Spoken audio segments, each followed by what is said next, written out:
The largest and most populated part of the United Kingdom of Great Britain and Northern Ireland is England. By world standards, it is neither large nor particularly rich in natural resources, yet in the past, as the heart of the vast British Empire, its political and economic power was virtually unrivaled. Today England's influence on the international scene is not as great, but it still remains a cultural force in the English-speaking world. Outside the British Isles, England is often wrongly considered synonymous with the island of Great Britain, which also includes Scotland and Wales, and even with the entire United Kingdom.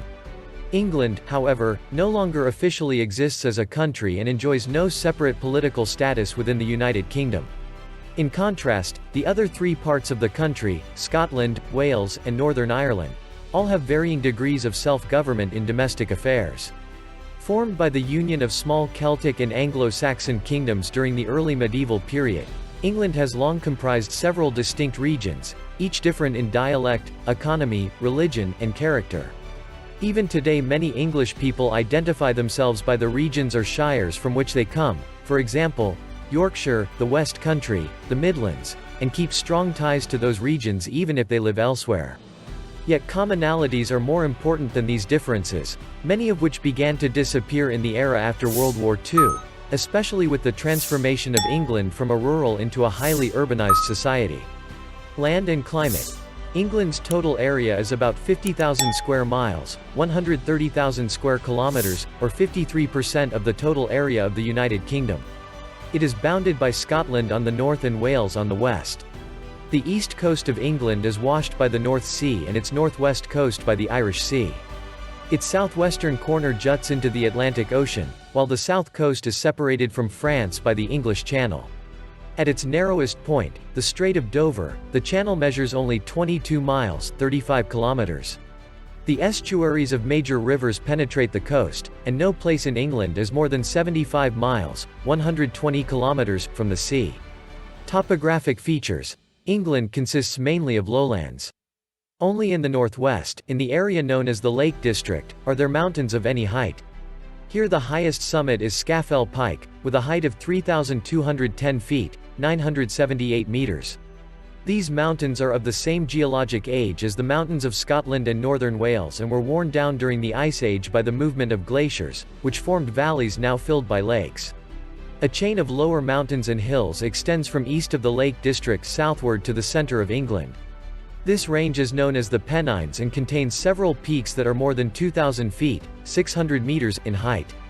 The Pennines, though geologically younger than the mountains of the Lake District, contain softer rocks that have been leveled and rounded by erosion. The southwestern peninsula of England consists mainly of mountains and hills of the same age as the Pennines. They also reach more than 2,000 feet on Dartmoor, one of several moors in the region. The complex geology of central and southern England gives rise to a number of small ranges of hills of different geologic origins. Many of these are low escarpments, which give some variety to the predominantly plains landscape of the south. The North and South Downs are chalk hills that surround a complex geological area of ridges and valleys known as the Weald. Where the downs reach the sea at Dover and Beachy Head, there are high chalk cliffs. Farther north the Chiltern Hills are also of chalk origin, while the Cotswolds are formed of limestone. The largest area of plains is found in the Midlands and along the east coast. The area of East Anglia, which bulges into the North Sea, is particularly flat and low and at one time contained large marshes known as the fens that have now been drained. The relatively flat nature of the east coast has made it an easy route for north-south movement. There are few islands of any size along the English coast. The exception is the Isle of Wight on the south coast, which is easily reached by ferry across the strait called the Solent. To the west of Land's End, at the southwestern tip of England, lie the Scilly Isles.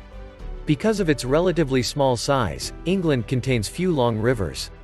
The longest are the Severn, which begins in Wales and flows for 210 miles, 340 kilometers, the Thames, 200 miles, 320 kilometers, and the Trent, 175 miles, 280 kilometers. There are few lakes of any size, the largest being Lake Windermere in the Lake District. Climate. England's climate is dominated by the influence of the sea. Winters are mild, summers cool, and rainfalls in all seasons. Winter temperatures are modified by the influence of the warm North Atlantic Current, which moves along the west coast of the British Isles.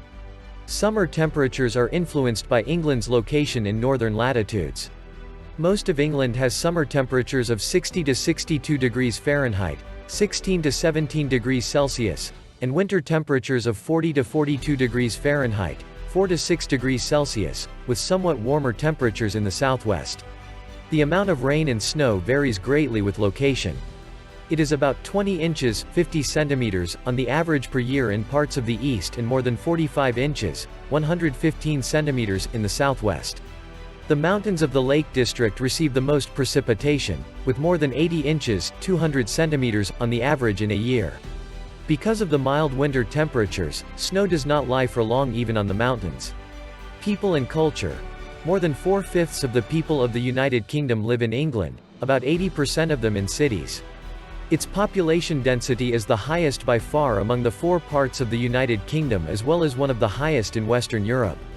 The greatest concentrations of population are in the London area, the West Midlands around Birmingham, South and West Yorkshire, Greater Manchester and Merseyside, and the northeast around Newcastle.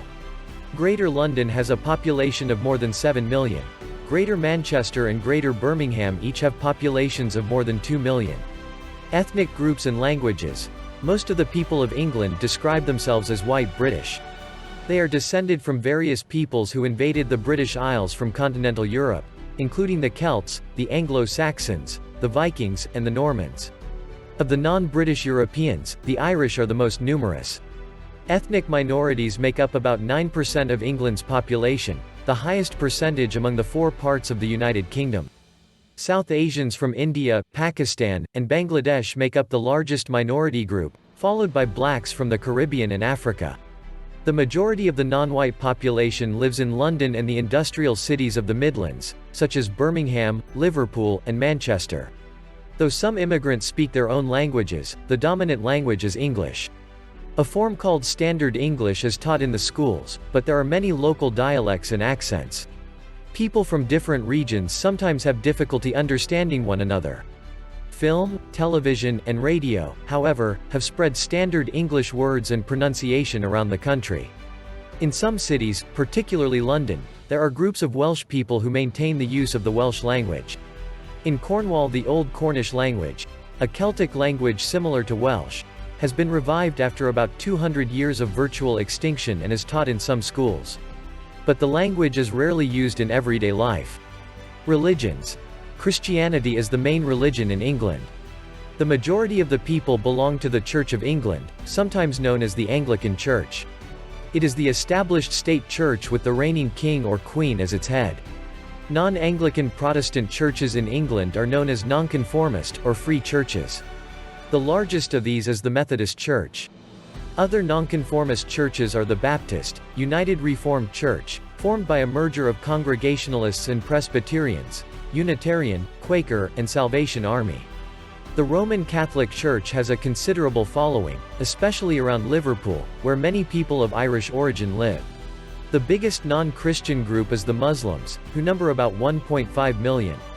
The majority are South Asian in origin, but there is also a sizable Arab community in London. There are also many Hindus and Sikhs living in London and the industrial cities of the Midlands. England's Jewish community is one of the largest in Europe. The arts. England has a rich literary and artistic tradition, which has influenced the development of English-speaking cultures around the world. London is a world centre for theatre, music, and opera, and many English actors, playwrights, composers, performing musicians, dancers, writers, sculptors, and painters are internationally famous. Annual festivals of the arts are held in several English towns and cities. Sports. Many sports now played internationally were invented in England. The most important of them is soccer, or association football, which is now played in more than 150 countries. Rugby football, which began at England's rugby school, has 2 forms with different rules, rugby union and rugby league. Outside the United Kingdom, rugby is most popular in South Africa, Australia, and New Zealand. Cricket is England's most popular summer sport. It is more than 300 years old.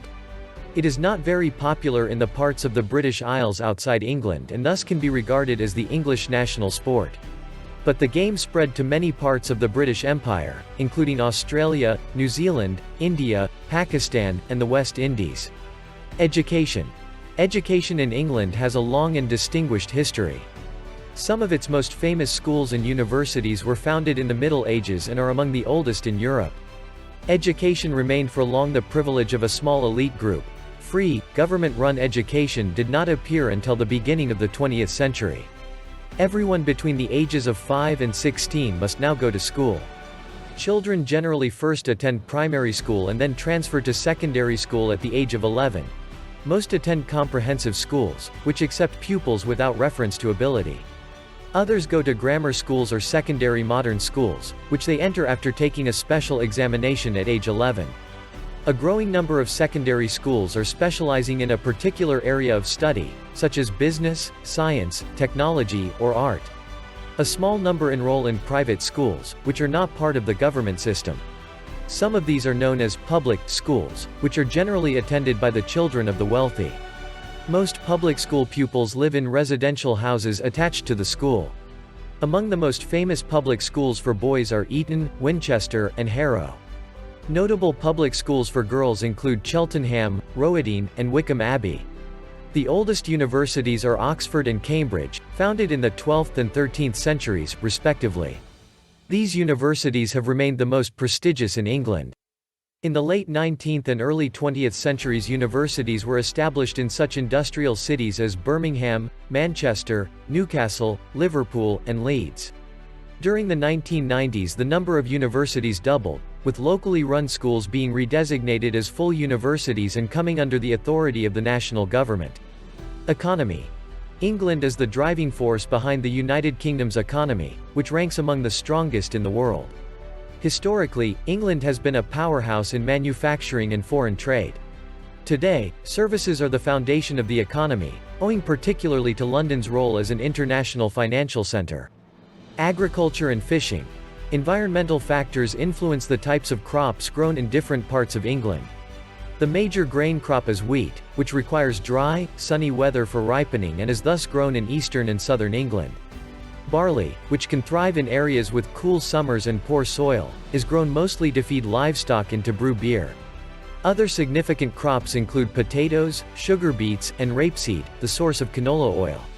Vegetables, fruits, and flowers are grown in market gardens near cities and towns and also in areas with relatively warm climates such as Cornwall and the Scilly Islands. The Southeast, the West Midlands, and the Southwest are noted for their apples, pears, and plums. Strawberries and raspberries are grown mainly in the southeast and in the fens. Many English farms are devoted to the raising of livestock. Dairy farming is found mainly in areas with mild winters and considerable rainfall, where rich grass grows. Such areas are the southwest and the west, especially Cheshire. Beef cattle are raised mainly in the lowlands of the east. Sheep are kept mainly on areas of poorer soils and grass, such as the Pennines, the southwest, and the Lake District. Some sheep are raised in the south, mainly on the downs and adjacent lowland areas. Pig and poultry raising are also important. England's location encouraged the development of the fishing industry, now one of the most important in Europe. The principal English fishing ports include Brixham, Newlyn, Plymouth, Hull, Grimsby, and North Shields. Some of England's fishing fleets operate in distant waters off Newfoundland, Greenland, and northern Norway. Industry. England was at the forefront of the Industrial Revolution of the 18th and 19th centuries, which caused a massive economic shift from agriculture to manufacturing. Industrial decline in the late 20th century brought dramatic job losses in such traditional industries as coal mining, iron and steel production, shipbuilding, and textile manufacturing. Though modern industries helped to offset some of the losses, in the early 21st century manufacturing continued to give way to the service sector. Industry in England is concentrated in the north and the southeast.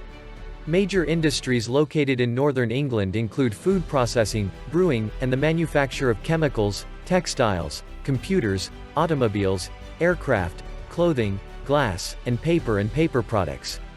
Leading industries in southeastern England are pharmaceuticals, computers, microelectronics, aircraft parts, and automobiles. Services. Services dominate England's economy as a source of both income and employment. Banking, insurance, and other financial services are key to the service sector.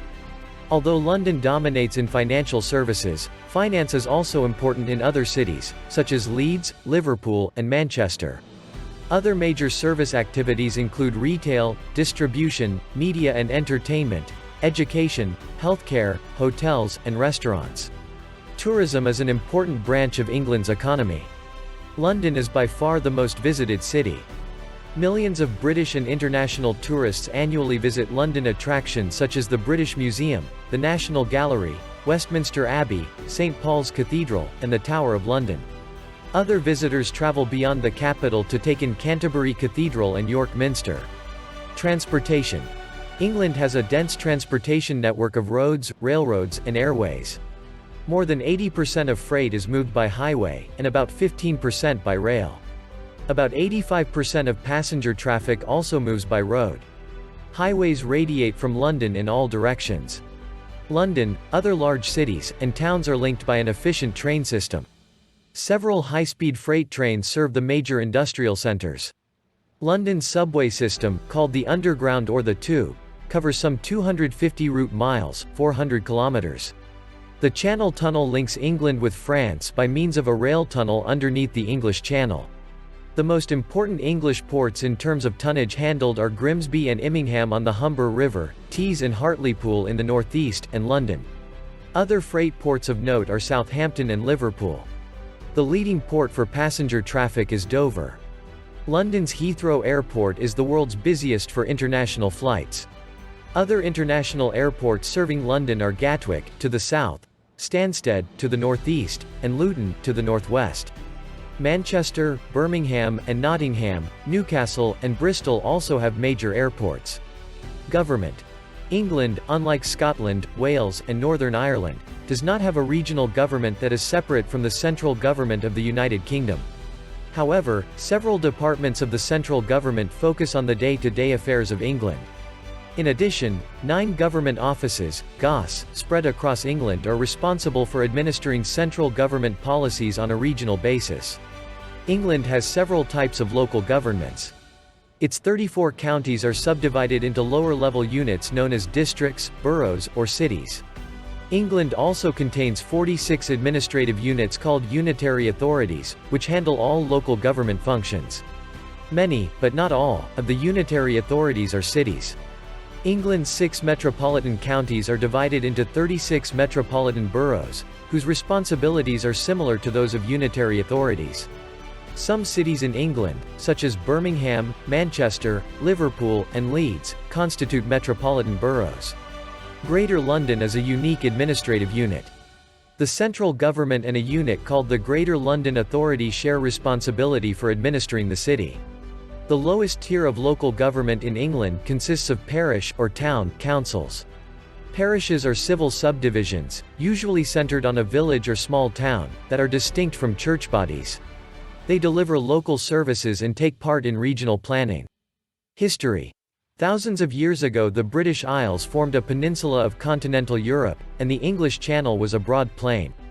People and animals from southern Europe traveled across this plain and made their home in the dense forests that then covered Britain. The people belonged to the earliest stage of civilization, the Old Stone Age. They lived in caves and hunted mammoths, horses, and reindeer with stone axes. Over time the land subsided, and Ireland was separated from Britain. Later the sea flowed into the narrow Strait of Dover and made Britain also an island. New waves of colonists crossed over from the east. The people advanced slowly to the New Stone Age. In this period they mined flints for their weapons and polished them to give a sharp cutting edge. They laid away their dead in long or round chambers called barrows and heaped over them mounds of earth and stone. The remains found in these barrows reveal that these people tamed horses, sheep, goats, cattle, dogs, and pigs and grew wheat and barley and, later, flax to make linen. Later, sea merchants from countries bordering the Mediterranean discovered the islands in the northern seas. The Phoenicians, who traded widely, came to buy tin, which lay close to the surface in Cornwall. The native people learned how to smelt tin with copper to make bronze tools and weapons. With this knowledge the Stone Age ended and the Bronze Age began. Around this time the people of Britain erected rows and circles of huge granite slabs, such as those at Stonehenge. These were probably temples. Celtic domination. Beginning about 700 BC, the Celts, an Indo-European people, came across the Channel. A group of Celts known as Gaels formed the first Great Migration. Their descendants still live in Ireland, in the Highlands of Scotland, and on the Isle of Man. Then came the Brythons, or Britons, who gave their name to the island of Britain. Their descendants are still found in Wales and Cornwall. The Celts knew how to smelt iron and were skilled in arts and crafts. They became the ruling class, and the native people adopted the Celtic language and the Celts' Druid religion. Roman rule. Julius Caesar raided Britain in 55 BC and again in 54 BC. Nearly 90 years later Rome undertook the conquest of the island in earnest. In AD 43 Emperor Claudius gathered a force of about 40,000 to invade the island. All the area that is now England was soon subdued and added to the Roman Empire as the province Britannia. Boudica, a queen of the Iceni people, led a great uprising against the Romans in AD 60, but her warriors were no match for the Roman soldiers. The people of Scotland were harder to subdue. Emperor Hadrian decided that conquering them was not worth the trouble, so he had a wall built 73 miles, 118 kilometers, long across the narrow neck of the island to keep them out. South of this wall the Romans built more than 50 cities and connected them with military roads. Some of these roads, such as the famous Watling Street, later served as the foundations for modern highways. The cities contained Roman baths and open-air theaters, temples to Jupiter, Mars, and Minerva, and houses with colonnaded terraces, mosaic floors, and hot air furnaces. Upper-class Britons in the town spoke Latin and wore the Roman toga. Commerce and industry prospered, protected by Roman law. Later, when Rome became Christian, Roman missionaries spread Christian teachings in Britain. In AD 410 the Goths swept down on Rome, and no more Roman legions came to protect Britannia. The Britons, left to themselves, were unable to form a government. Local chieftains warred with one another. Barbarians from Scotland and pirates from Ireland ravaged the land. In vain a Briton wrote for aid to a Roman consul, saying, "The barbarians drive us to the sea. The sea throws us back on the barbarians." Anglo-Saxon invasions. Soon a more dangerous enemy appeared. Across the North Sea came the Angles, Saxons, and Jutes, peoples from northern Germany. The invaders plundered city after city and drove the Britons westward. Farmers and herders followed in the wake of the warriors. The newcomers were pagans and had no use for Roman cities or Roman law. They cleared the forests for farmland and built longhouses grouped around the large log hall of their chief, which was decorated with carving and paint and hung with shining armor. By AD 600 the ruin of Rome's Britannia was complete. Celtic culture survived only in the mountains of Wales and in Cornwall. Except in these areas, Christianity and the Celtic language died. Britain came to be called Angle Land, later England, after the Angles, and the people spoke Anglo-Saxon. The small Anglo-Saxon tribes gradually merged into 7 or 8 kingdoms.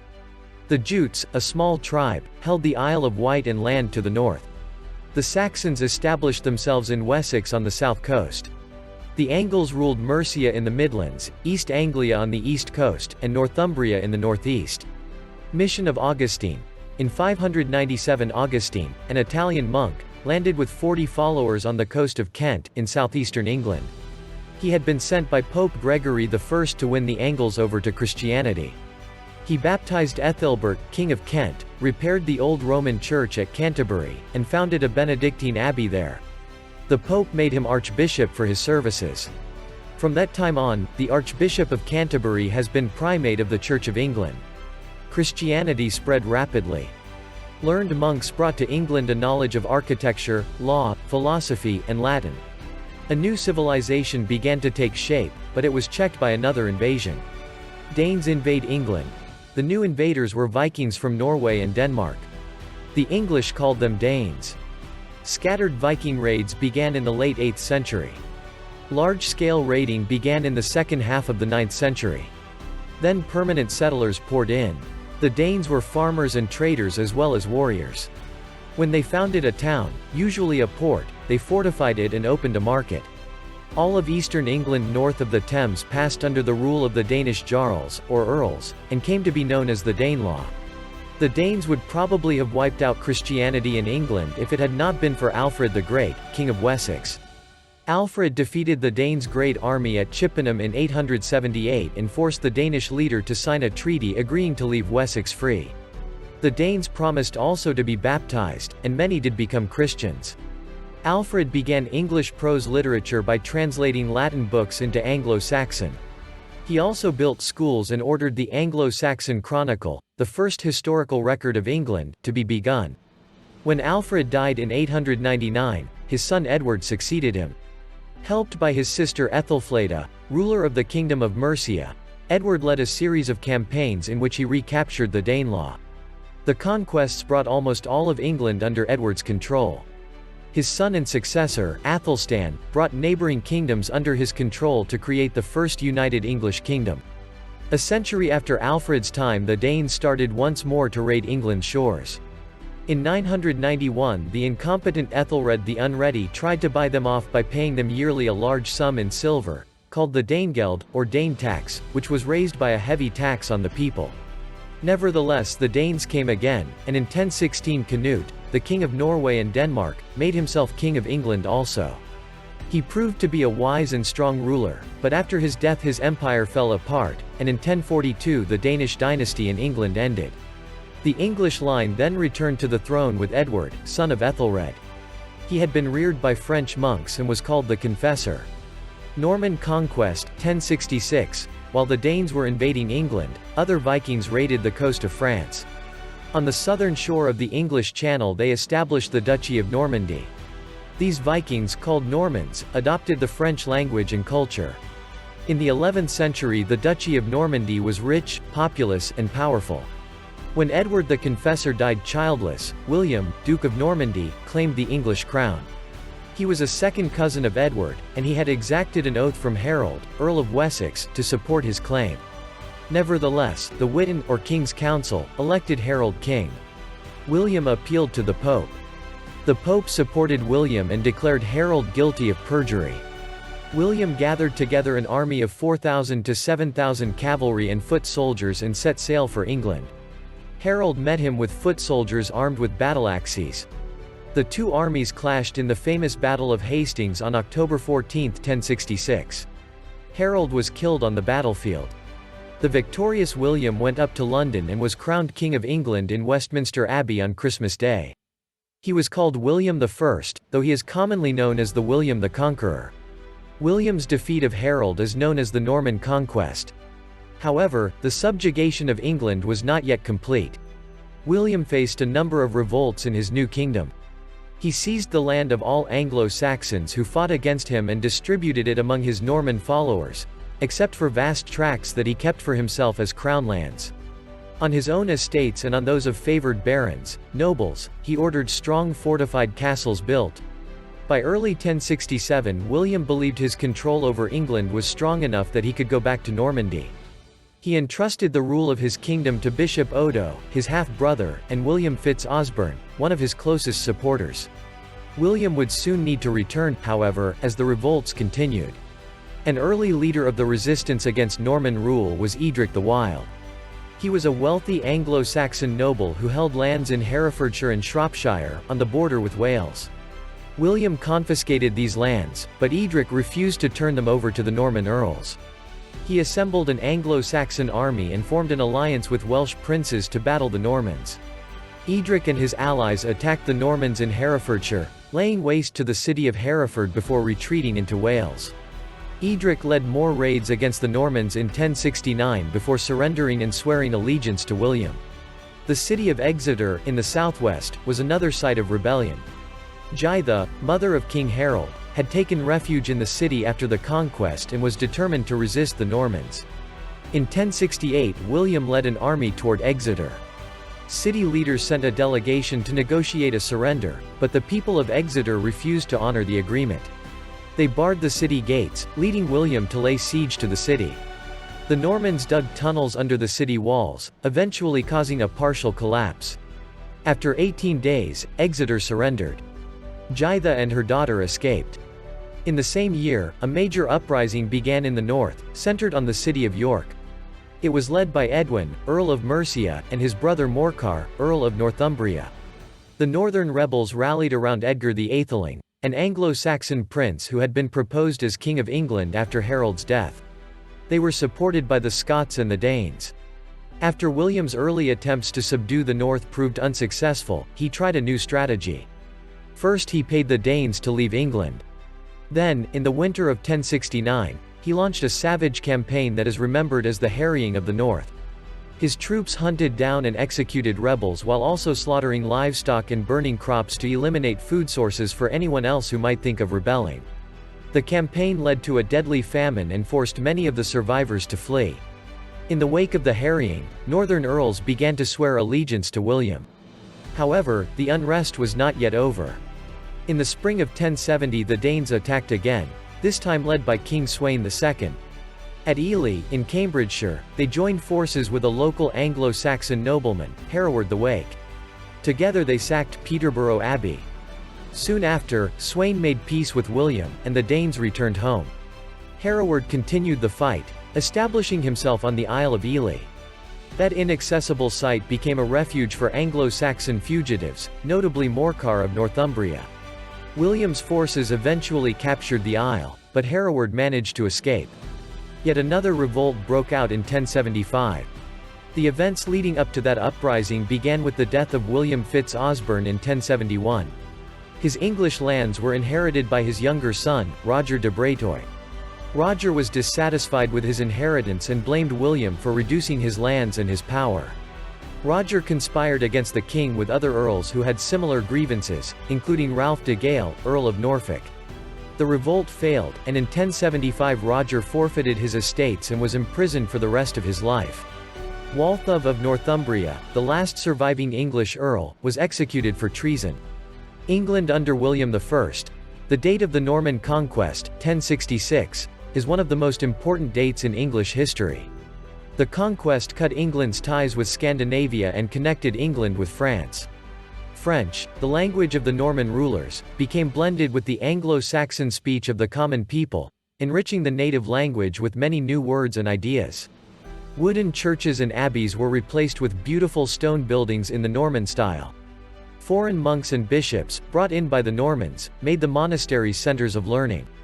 Anyone who wanted to study went into the church as a matter of course. The king's secretaries, judges, and most of his civil servants were churchmen because only churchmen had the necessary education. The system of land ownership established during William's reign brought fundamental change to English society. In return for a grant of land from the king, each landholder, or lord, had to swear loyalty to the king, furnish knights for the king's army, attend the king's court, and aid the king with money on certain occasions. Farmers were reduced to the class of serfs, or villeins, as the Normans called them. A serf could not leave the estate, or manor, on which he was born.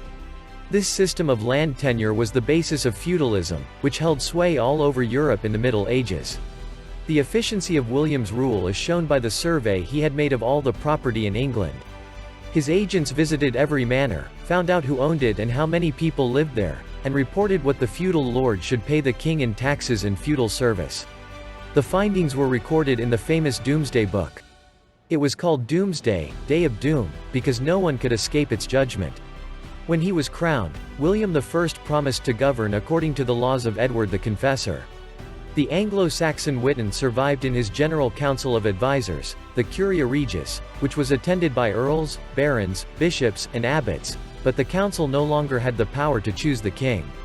As feudal overlord of the whole country, William bequeathed England to his second son, William II. He left Normandy to his eldest son, Robert. William II, Henry I, and Stephen. William II, called William Rufus, the Red King, came to the throne in 1087. He was a harsh ruler, and few mourned him when he was killed by an arrow, shot by an unknown hand, while he was hunting. Robert had gone off on the First Crusade, to recover the Holy Land from the Turks. A third son, Henry I, was therefore able to become king without a struggle, in 1100. When Robert returned, Henry crossed the Channel, defeated him, and gained Normandy also. He gave both England and Western France a peaceful, orderly rule. Henry I exacted a promise from the barons to recognize his daughter Matilda as their ruler. However, when he died, some of the barons broke their promise and instead chose Stephen, a grandson of William the Conqueror. Stephen was a gallant knight but a weak king. Throughout his reign lawless barons fought private wars, each seeking to increase his power. Twice he was challenged by Matilda and her supporters, who nearly defeated him in 1141. When Stephen died in 1154, the people were ready to welcome a strong ruler who would restore order. Henry II restores royal power. The strong ruler was found in Henry Plantagenet, Count of Anjou. His mother was Matilda, or Maud, daughter of Henry I of England. His father was Geoffrey of Anjou. He came to the throne of England as Henry II, first of the Plantagenet line of kings, who were to rule England for 245 years. By marriage and inheritance, he came into possession of all western France. Though he spent most of his long reign, 1154–89, in his French possessions, he became one of England's great rulers. Henry II sent out trained justices, judges, on circuit to different towns in England to sit in the county courts. The judges kept records of their cases. When one judge had decided a case, other judges trying the same kind of case were likely to adopt the decision that had been recorded. In the course of years, legal principles came to be based on these decisions. Because this case law applied to all Englishmen equally, it came to be called the common law. The circuit justices also made more extensive use of juries and started the grand jury system in criminal law. Henry carried on a long and bitter struggle with Thomas A. Becket, Archbishop of Canterbury, who asserted the independence of the church courts against the king's authority. The church triumphed when Becket was murdered by 4 of the king's knights. After making peace with the Pope, Henry did penance at Becket's tomb. Becket became a sainted martyr, and for centuries people made pilgrimages to his shrine at Canterbury. Richard I, son of Henry II, succeeded his father in 1189. Nicknamed the Lion-Hearted, he was a renowned and skillful warrior. After a few months he left England to lead the Third Crusade to retake the Holy Land from the Muslims. England suffered little in his absence because Hubert Walter, the Archbishop of Canterbury and Richard's leading minister, governed it ably. King John and the Magna Carta. In 1199 Richard I was succeeded by his brother John, one of the most detested of English kings. By a series of blunders John lost almost all his French possessions except the southwest corner. The English barons refused to help him regain his territory. Angered by his tyrannical rule, they drew up a list of rules that even a king must follow. On June 15, 1215, they forced him to set his seal to this great charter, in Latin, Magna Carta, of English liberties. The Magna Carta is regarded as one of the most important documents in history. The rights it listed were, in the main, feudal rights of justice and property that had been recognized by previous kings, but for the first time these rights were insisted upon against the king's will. Thus an important principle was established, that the king himself must govern according to law. The rise of Parliament. Henry III, John's eldest son, was crowned at the age of 9 and ruled 56 years, 1216–72. He was pious and well-meaning but incompetent and extravagant. The barons took a strong stand against him in Parliament. The term Parliament was gradually coming into use for the Curia Regis. In 1264 the barons, led by Simon de Montfort, Earl of Leicester, rose against the king and brought on the Barons' Wars. These wars ended when Earl Simon was killed in battle.